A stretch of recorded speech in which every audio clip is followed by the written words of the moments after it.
But it's true that our language is now reflecting this hyped up view of life. This very day, at lunchtime, the waiter in the restaurant where my wife and I were eating said, "Would you like sparkling water or still?" And I said, "Oh, still, thanks." And the waiter said, "Fantastic." As though, what sort of fantasy world are you living in? But that's how it is. You sign a credit card voucher and the waiter watches you negotiate the complex task of writing your name on a piece of paper, and they say, "Terrific," as though they've never seen such a thing. Friday afternoon, you know what's going to happen to you on Friday afternoon? Someone is going to say to you, "Have an awesome weekend." And you were just hoping to veg out. No, these days your weekend has to be awesome. And even if it isn't, you better have an awesome weekend fabricated for Monday morning. There's an entire social medium called Facebook, which trades in awesome stories about things that people are pretending to do. Well, the victims of this utopia complex are, of course, our children or our grandchildren. We ourselves can have a reality check. We can seek counselling to help us with this. We can learn to swallow our disappointments. We can cope with the realisation that we've made fools of ourselves by talking about a fabulous life that is not the sort of life human beings normally experience. But our kids don't get off so lightly. What is it like to be a member of a generation who have grown up in an atmosphere of constant praise, who've constantly been told, "You're special," who've got a gold star for breathing, who've got a prize just for turning up. I heard about the 7-year-old birthday party, someone was telling me last week, which every child who attended the party got a present, just for showing up, as well as a present for the person who happened to be turning 7. Pass the parcel now, every time the music stops there's a present. I guess the next step will be musical chairs, in which there's always enough chairs for everyone. Doesn't really make much sense. But what happens if you are constantly praised, if you're growing up in this atmosphere where parents think that the greatest gift they can give you is to hike up your self-esteem, not your self-respect, which of course has to be earned, or your self-discipline, which has to be learned, but your self-esteem. The result of growing up in that kind of environment is now starting to become apparent. Pretty obviously, as kids who've grown up in this utopian culture reach late adolescence and early adulthood, they are in for a terrible shock. They're going to discover that they are not as special as their parents kept telling them they were. They're going to discover that it's possible to fail exams when you get to university, although some universities have less the utopian complex has even infected academia, unfortunately. Boyfriends can ditch you. You can feel blue for a week. Life is actually rockier, tougher, carries more challenges, more disappointments than you were led to believe, or perhaps that you had been protected from during a childhood of being told how special you were. An article appeared in The Atlantic at the end of 2011, and I've quoted it at some length in the new book, written by an American psychotherapist, Laurie Gottlieb. The article is called "How to Land Your Kid in Therapy." And it's really a description of what I've just been discussing, saying that now this psychologist is seeing, coming into her consulting room, the early representatives of this cohort of young people who've been told they're so special that they were not prepared for the realisation that there were lots of other people who seemed even more special than they, and who then start to experience bewilderment, confusion, self-doubt, and perhaps even a sense of failure or a worry that they have disappointed their parents, that they've fallen short of the expectations that their parents parents obviously had for them.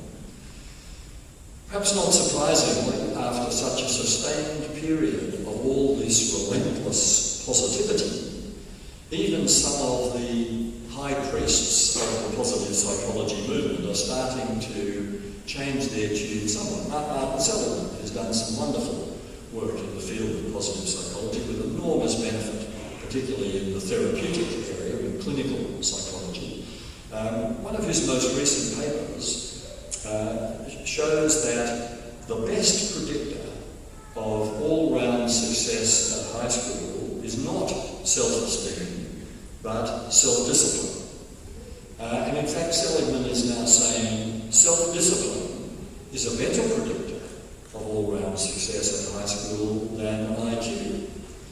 Other researchers from this movement are similarly starting to retreat from the emphasis on self-esteem and to say, no, it is more about self-control, it's more about self-discipline, and in particular, it's about having a sense of meaning in your life, meaningfulness in your life. Some Harvard research just published is very interesting on this subject. It was research done on parents, which showed that generally speaking, parents reported that they are at their happiest when they are not with their children, when they're out at the movies or having dinner together or playing golf or doing something, but that the most meaningful activities in their lives are associated with parenting. In other words, the rich sense of a life that's full of meaning doesn't necessarily come from the things that make us happy. Roy Baumeister, one of the psychologists in the school who devoted the last 5 or 10 years to the study of self-esteem, says, in fact, happiness is mainly about taking, meaningfulness is mainly about giving. And we know that distinction between happiness and meaningfulness makes sense in the context of work for most people, doesn't it? You're not necessarily brimful of happiness at work. Many people work away for a lifetime at jobs that don't make them happy, but they add an enormous dimension of meaningfulness to their lives. So what I'm suggesting is that the good life has little or nothing to do with happiness, and in fact little or nothing to do with whatever emotional state we happen to be in. Sometimes when we use this phrase, the good life, we mean it just economically, don't we? We mean a life of comfort and prosperity and financial security. Sometimes we use it in an emotional sense, just to mean a life in which you feel good most of the time. Well, what I want to suggest to you is something that I'm sure you know deep in yourself already, which is that a much more useful definition of the good life is to take that word good and use it in its moral sense. To think of a good life as a life characterised by goodness, a morally praiseworthy life, a life devoted to the common good. Through the new book, I've included a number of miniature short stories based on people that I've encountered over the years in my research program.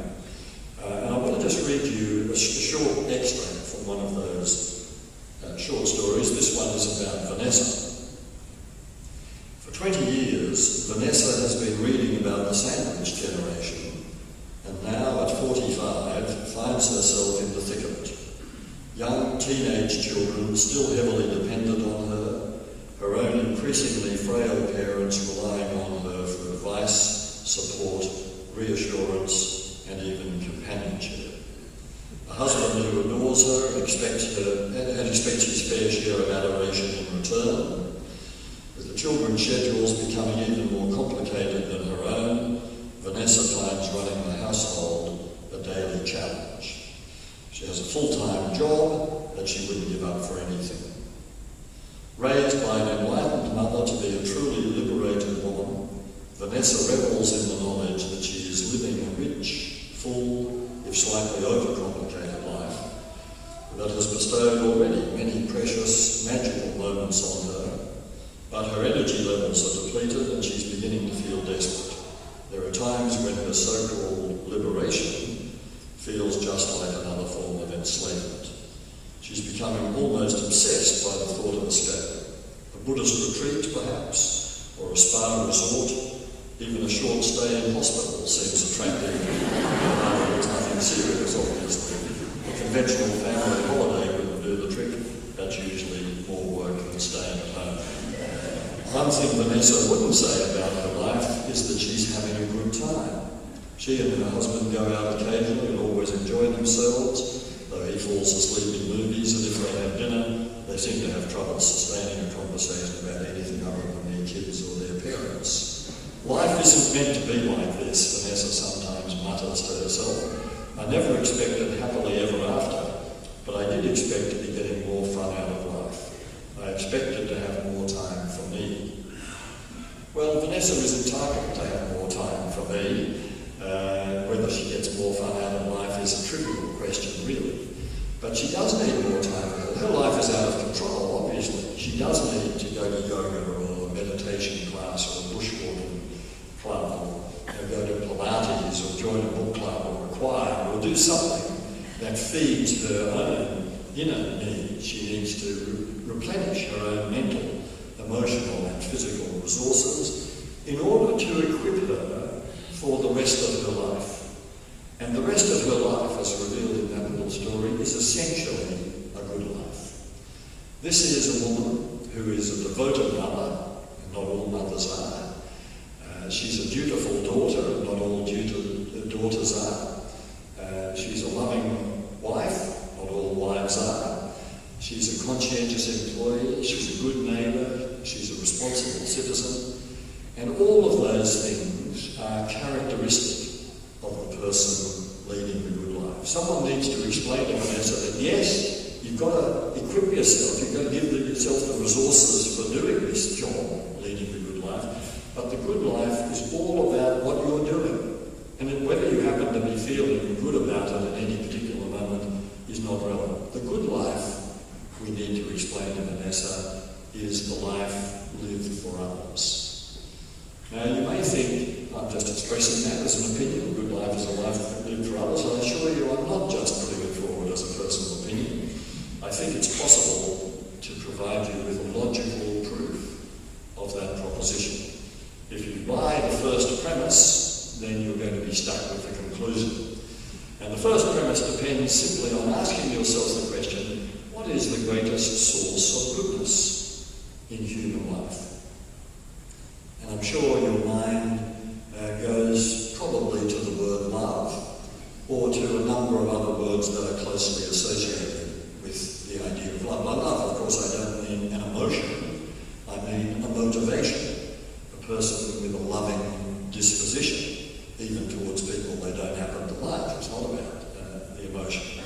But all the things we most admire in ourselves and in others, kindness, respect, compassion, charity, tolerance, all of these things, of course, come from this fundamental idea of the loving disposition. So the first premise in the argument is that love, or charity, or kindness, or whatever word you might prefer, love is the main source of goodness in human life. The next question is, how can you ever make sense of love except in the context of relationships? Love is about engagement. Love is about how we give and receive. Love is about communities, organisations, families, friendship circles, neighbourhoods. You can't make sense of it in isolation unless you're a narcissist, and unfortunately most of us are not. So the second premise is love is about engagement. It's a social concept. Conclusion, well, if love is the primary source of goodness in our lives and love is about relationships, then the good life is about relationships. The good life is about our engagement with others. And what else could it be about? Carl Rogers, one of my psychological heroes, some of you I'm sure are familiar with Rogers' work, said, after reflecting on a lifetime as a psychotherapist, said that when his clients came to a full realization of who they were, it was always that they were not individuals, but that they were social creatures who belonged in a social setting. Some of us waste years of our lives pursuing an answer to that question, who am I? Well, it's not a very interesting or significant question. A much more interesting and significant question is, who are we? And how do we get along? And how do we belong to each other? And how do we demonstrate that? Well, none of this should come to us as a shock. We know that as human beings, our natures are fundamentally good, altruistic, and cooperative. And you may be saying, yes, that's not the whole story, is it? And of course it isn't the whole story. Our fundamental natures are also bad, competitive, aggressive, violent. We are all those things.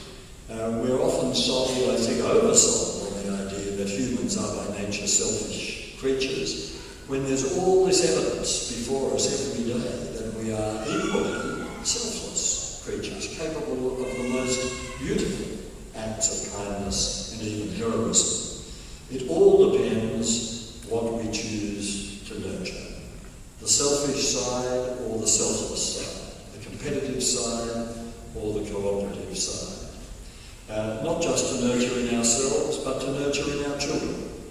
That ancient proverb, charity begins at home, is very often misinterpreted in the contemporary world. Many people, perhaps you, think that charity begins at home means we must first be charitable to our own little circle, and once we've got the family and our immediate circle sorted, then we can afford to extend our charity further afield. That's not what the proverb originally meant at all.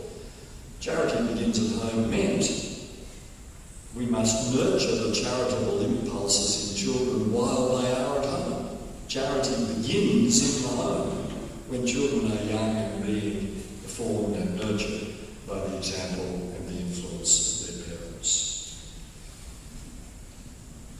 Well, the good life is about nurturing the positive impulses, the noble impulses. It's about us and others, and therefore at its heart lies the most ancient wisdom of all, that proposition that is generally known as the Golden Rule, which various groups try to claim as their own. Christians will say that's a Christian principle, Jews will say you can find that in Leviticus, Muslims will say that's what Muhammad said, Hindus, Buddhists, everyone, every religious tradition in human history has this proposition at its centre, and so does every philosophical tradition. Go back to the ancient Egyptians, the ancient Greeks, all the way through to the modern hardline secular humanists. They all say, for a society to function, we must treat other people the way we would like to be treated. Yes, that rule does need qualifications. We have to serve the interest of justice. We have to serve the interest of fairness. We have to be sensitive to the possibility that people may not wish to be treated the way we'd like to be treated. But those are the exceptions. The general rule stands. And why would we obey it? We'd obey it because we understand that we're social creatures. We understand that we depend on functioning communities to sustain us, and that communities don't just happen. Communities only thrive because we nurture them. And the way we nurture them is by treating other people the way we'd like to be treated. So, don't worry too much about how you're feeling moment to moment. Don't worry too much about how much stuff you've accumulated or how you're doing compared with the person next door. Don't waste too much time searching for the meaning of life with a capital L. In fact, there's a section in the book discouraging you from that pursuit. Worry instead about the meaning of your own life. Worry instead about whether you gave someone your undivided attention when they needed you to. About whether you apologised quickly enough when you wronged or hurt someone. Whether you forgave someone who wronged or hurt you. And whether you were there when you were needed for encouragement and support. Before we have some questions and conversation about this, I want to conclude by just reading a couple of sentences from the postscript to the new book. The greatest monument to any in our living legacy, the influence we have had on other people at every point of connection with the human family. You don't have to be rich to leave a positive legacy. You don't have to be intelligent, famous, powerful, or even particularly well organised, let alone happy. You need only treat people with kindness, compassion, and respect, knowing they will have been enriched by their encounter with you. And that's a bit